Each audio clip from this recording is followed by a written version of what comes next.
الشيطان الرجيم بسم الله الرحمن الرحيم يا أيها الذين آمنوا لا يسخر قوم من قوم عسى أن يكونوا خيرا منهم ولا نساء من نساء عسى أن يكن خيرا منهن ولا تلمزوا أنفسكم ولا تنابزوا بالألقاب بئس الاسم الفسوق بعد الإيمان ومن لم يتب فأولئك هم الظالمون۔ یہ سورہ حجرات کی آیات کریمہ ہے۔ کل جیسے میں نے عرض کیا تھا اس سورت کا شان نزول کچھ احباب جب نبی پاک صلی اللہ علیہ وسلم کی خدمت میں حاضر ہوئے اور آپ صلی اللہ علیہ وسلم اپنے گھر کے اندر تشریف فرما تھے اور انہوں نے رسول اللہ صلی اللہ علیہ وسلم کو باہر سے آوازیں دینی شروع کی، اخرج یا محمد الینا، محمد صلی اللہ علیہ وسلم گھر باہر تشریف لائیے۔ اللہ رب العزت کو ان کا یہ جو ایکٹ تھا اور یہ جو طریقہ کار تھا اس کو پسند نہیں فرمایا، اور یہ فرمایا ان الذین ینادونک من وراء الحجرات اکثرهم لا یعقلون، بے شک وہ لوگ ینادونک جو منادی کرتے ہیں، جو پکارتے ہیں، جو بلاتے ہیں،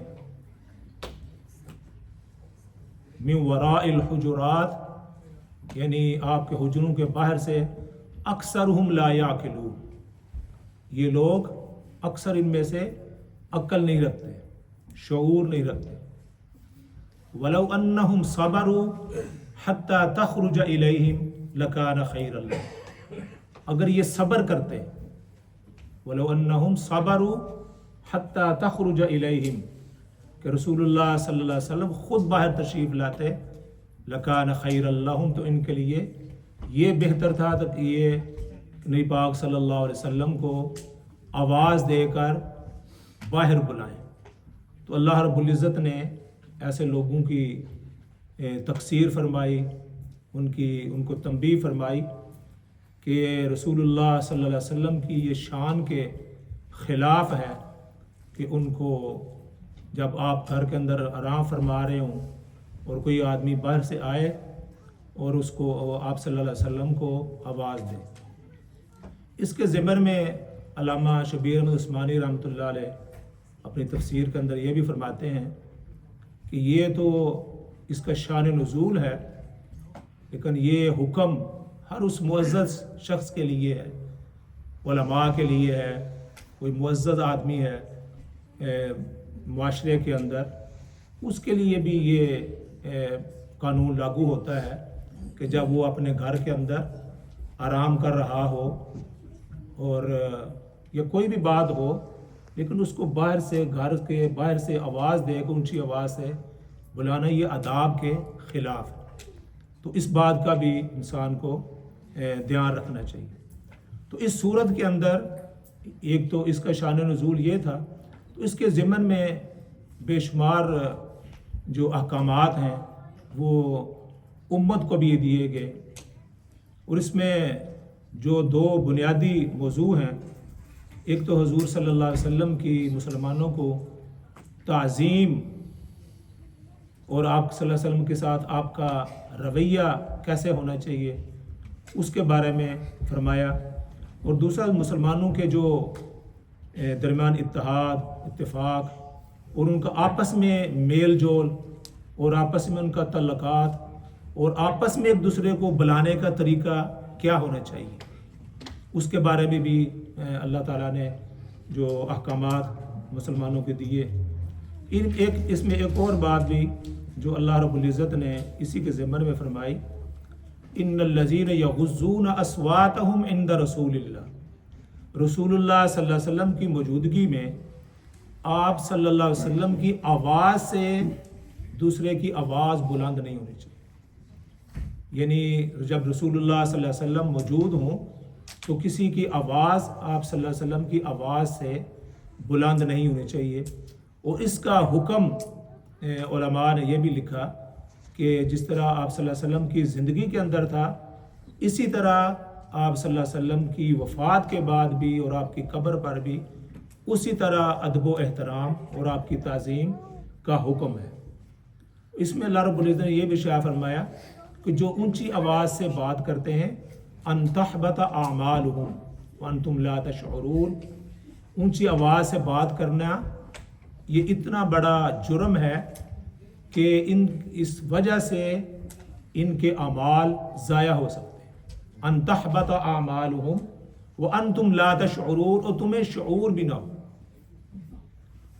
ایک رسول اللہ صلی اللہ علیہ وسلم کی جو تعظیم اور ادب میں آدمی گستاخی کا عمل نکلتا ہو، اس سے انسان کے اعمال ضائع ہو جاتے ہیں۔ اور دوسری جو اللہ رب العزت نے قرآن میں فرمایا وَلَقَدْ أُوحِيَ إِلَيْكَ وَإِلَى الَّذِينَ مِن قَبْلِكَ لَئِنْ أَشْرَكْتَ لَيَحْبَطَنَّ عَمَلُكَ، ایک جب انسان اللہ رب العزت کے ساتھ کسی کو شریک ٹھہراتا ہے تو اس کے تمام اعمال ضائع ہو جاتے ہیں۔ دو باتوں کی طرف اللہ رب العزت نے قرآن میں یہ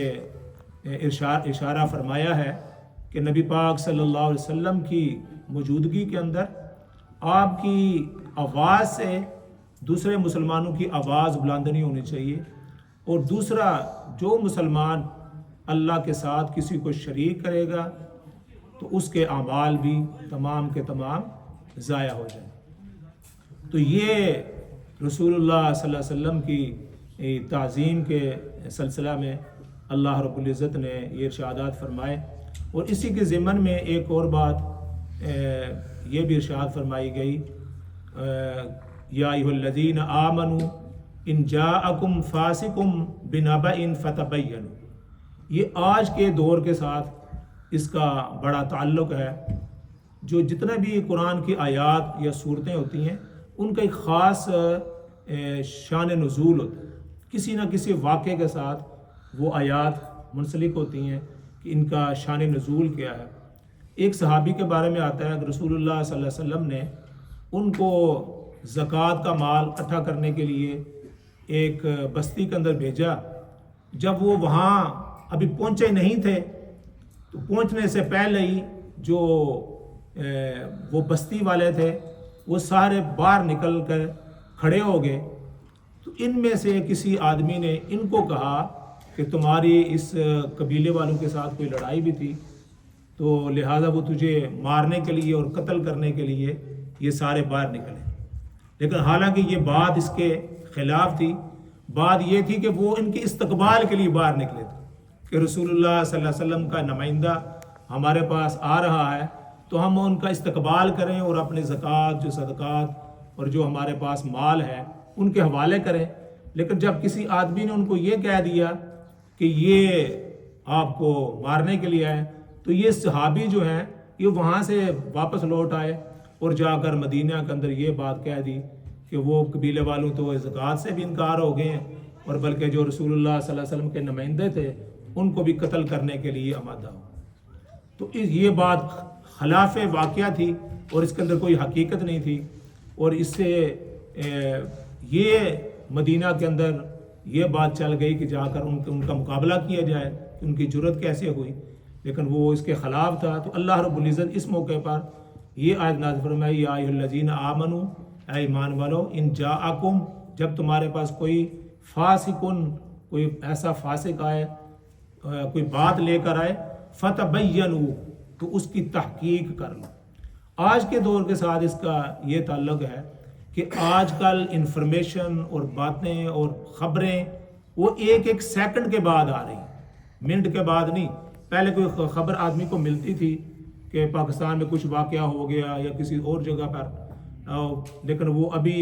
ایک سیکنڈ ہوا تو وہ بات یہاں تک پہنچ گئی۔ اب اس کے اندر کتنی حقیقت ہے، وہ کتنی بات درست ہے، وہ تو آپ کو پتہ ہے کہ انفارمیشن اکثر جو ہے وہ اس کے اندر حقیقت نہیں ہوتی، اور وہ جس کو کہتے ہیں فیک نیوز، اور فیک نیوز کا آج کل دور ہے، اور فیک نیوز بھی ہیں اور فیک ویڈیوز بھی ہیں۔ بم کہیں پڑ رہا ہے، بتلا کہیں گرے ہیں، ویڈیو کسی اور ملک کی ہے، کسی اور جگہ دکھلائی جا رہی ہے، تو اس سے لوگوں کے اندر ایک کنفیوژن اور ان کے اندر ایک غم و غصہ پیدا ہو جاتا ہے۔ تو اللہ رب العزت نے فرمایا یا ایھا الذین آمنوا، اے ایمان والو، ان جاءکم فاسق بنبأ فتبینوا، اس کی تحقیق کر لو، ان تصیبوا قوما بجہالۃ فتصبحوا علی ما فعلتم نادمین، تمہیں پھر ایسا نہ ہو تم اپنی جہالت کی وجہ سے اس پر بعد میں جب آپ کو پتہ چلے کہ یہ بات غلط ہے، فعلتم نادمین، پھر تمہیں ندامت ہو، شرمندگی ہو۔ تو آج کے درس میں ایک تو بات یہ پتہ چلی کہ رسول اللہ صلی اللہ علیہ وسلم کی تعظیم جس طرح آپ صلی اللہ علیہ وسلم کی زندگی کے اندر تھی، اسی طرح آج بھی جب ہم مدینہ کے اندر جائیں تو اسی طرح آپ صلی اللہ علیہ وسلم کی جو قبر مبارک ہے اس کی تعظیم، اس کے روزے کی تعظیم، اور اسی طرح وہاں اپنی آوازوں کو نیچے رکھنا، یہ اسلام کا اور شریعت کا یہ بھی مسئلہ ہے کہ ان الارض ان تأکل اجساد الانبیاء، اللہ رب العزت نے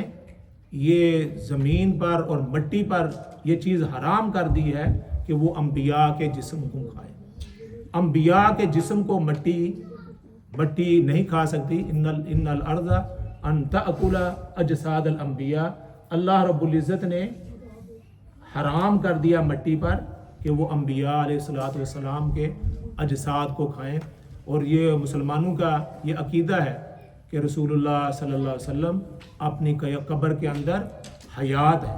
اور اس کے بارے میں یہ بھی آتا ہے کہ جو آدمی دور سے درود پاک پڑھتا ہے، وہ نبی پاک صلی اللہ علیہ وسلم فرماتے ہیں کہ وہ فرشتے میری قبر تک پہنچاتے ہیں۔ اور فرمایا کہ جو شخص آ کر مدینے میں درود پاک پڑھتا ہے، رسول اللہ صلی اللہ علیہ وسلم فرمایا کہ میں اس کو خود سنتا ہوں، اور ایک حدیث کے اندر آتا ہے کہ اس کا میں خود جواب بھی دیتا ہوں۔ تو رسول اللہ صلی اللہ علیہ وسلم کی حیات قبر کے اندر بھی اسی طرح یہ ہے جس طرح رسول اللہ صلی اللہ علیہ وسلم اس دنیا کے اندر موجود تھے۔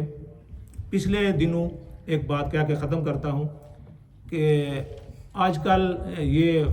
نئے جوان ہیں ماشاءاللہ، اللہ تعالیٰ ان کے جو علم میں اور ان کی جو دین کے ساتھ محبت ہے اس کے اندر اضافہ فرمائے۔ تو امام صاحب نے جب وہ آمین کہتے ہیں ولضالین، تو وہ اس کے لیے امام حنیفہ تو فرماتے ہیں کہ سر کے ساتھ آمین کہی جائے آمین، اور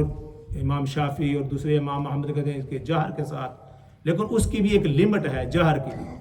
تو امام صاحب نے نماز کے بعد اس بات پر بڑی ناراضگی کا اظہار فرمایا، حالانکہ جو امام ہوتے ہیں وہ بغیر لکھے کے جو ان کو تعلیم جو تقریر دی جاتی ہے اس کے علاوہ وہ بیان نہیں کرتے، وہاں ان کا یہ جو طریقہ کار ہے۔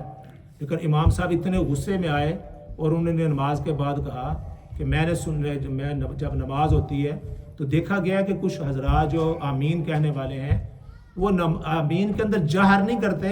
بلکہ ان کی جہر جو ہے چیخ میں تبدیل ہو جاتی ہے، ان کی جہر جو ہے چیخ میں تبدیل ہوتی ہے۔ دیکھیں ایک آتا ہے آمین، ایک یہ جہر ہے آمین، اور یہ ہے چیخ کیا آمین،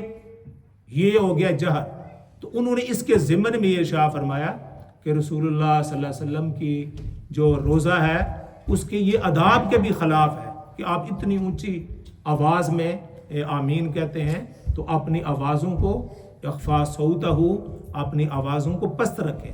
آمین کہیں، جہر کریں۔ ہم بھی جہر کرتے ہیں، وہ بھی جہر کرتے ہیں، ان کا بھی عقیدہ ہے، لیکن جہر میں اور ایک چیخ میں انہوں نے اسپیشل یہ لفظ استعمال کیا، لیکن چیخ کی آواز نہیں ہونی چاہیے اور ایسی آواز نہ نکالی جائے، اور نبی پاک صلی اللہ علیہ وسلم کا جو احترام ہے اس کو ملحوظ خاطر رکھا جائے۔ تو آج بھی نبی پاک صلی اللہ علیہ وسلم اپنی قبر کے اندر وہ حیات ہیں، اور جو لوگ دور سے درود پڑھتے ہیں وہ نبی پاک صلی اللہ علیہ وسلم کو پہنچایا جاتا ہے، اور جو وہاں جا کر قریب پڑھتا ہے تو رسول اللہ صلی اللہ علیہ وسلم اس کو خود سنتے ہیں، اس کا جواب بھی دیتے ہیں۔ اللہ تعالیٰ مجھے بھی اور آپ کو بھی اس کو توفیق عطا فرمائے۔ وآخر دعوانا